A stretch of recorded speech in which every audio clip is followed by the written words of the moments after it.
Hey everyone, and welcome! Today, we're going to follow the story of how a Go program is born. We'll see how a simple idea, just a thought, can become a real, working command you can run right on your computer. Let's get into it. So have you ever wondered about that? It kind of seems like magic, right?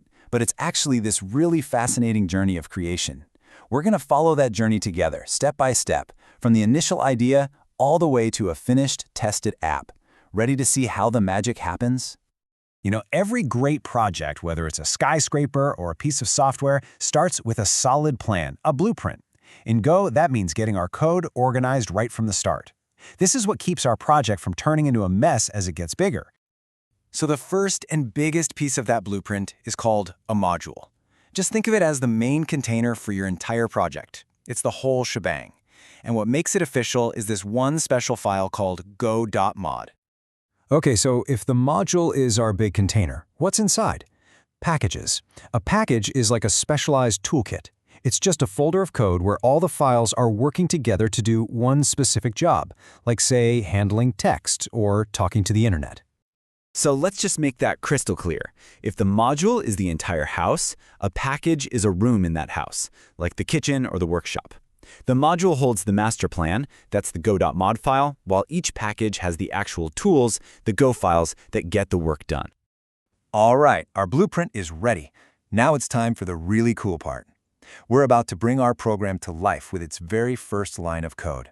This is that moment where the idea starts to become a reality.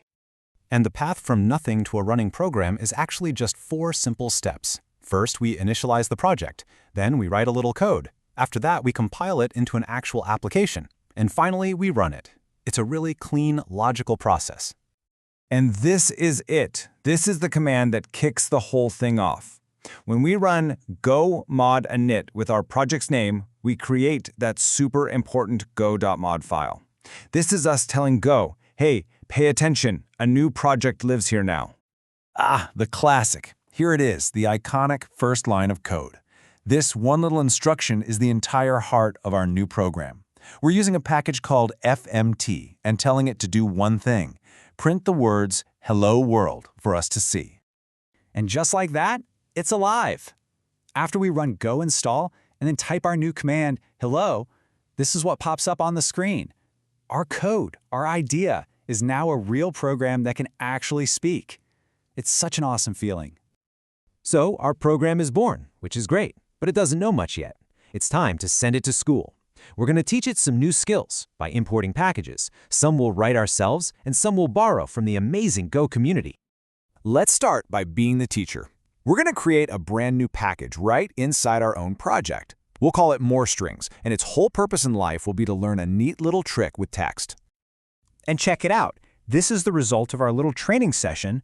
We taught our More Strings package how to reverse a sentence. So now when our main program calls this new skill, it prints hello, Go. See? Our program is already getting smarter.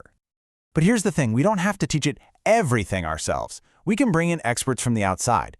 In this case, we're importing a really powerful package from Google called GoCMP. This is like hiring a specialist to give our program a whole new, sophisticated ability. Okay, so how do we manage all these new skills and external helpers? Things could get messy fast, right?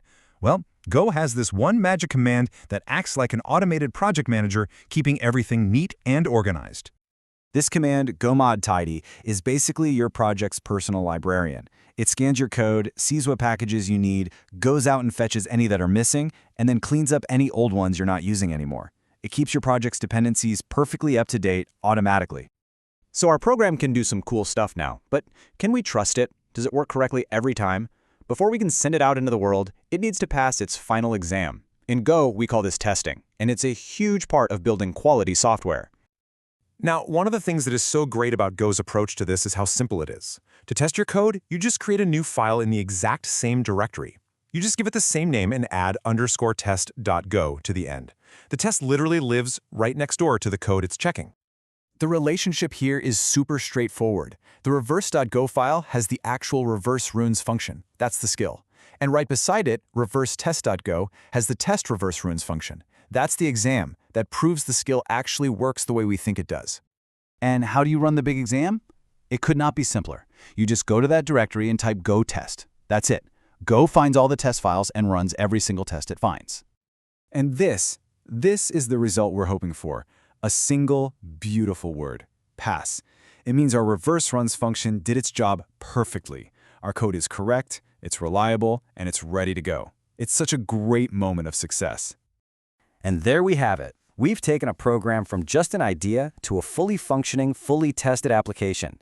But honestly, this is just the first step on your Go adventure. The journey definitely doesn't stop here. If you're excited and want to learn more, the official Go website has some incredible resources. A tour of Go is this fantastic, interactive way to learn the basics. Effective Go will teach you how to write code like a pro. And the documentation page is just this huge treasure trove of information. So now that you've seen the entire journey, from the blueprint to the tested, running code, the only question left is what are you going to build? The tools are ready, the path is clear. What problem are you going to solve? What idea are you going to bring to life?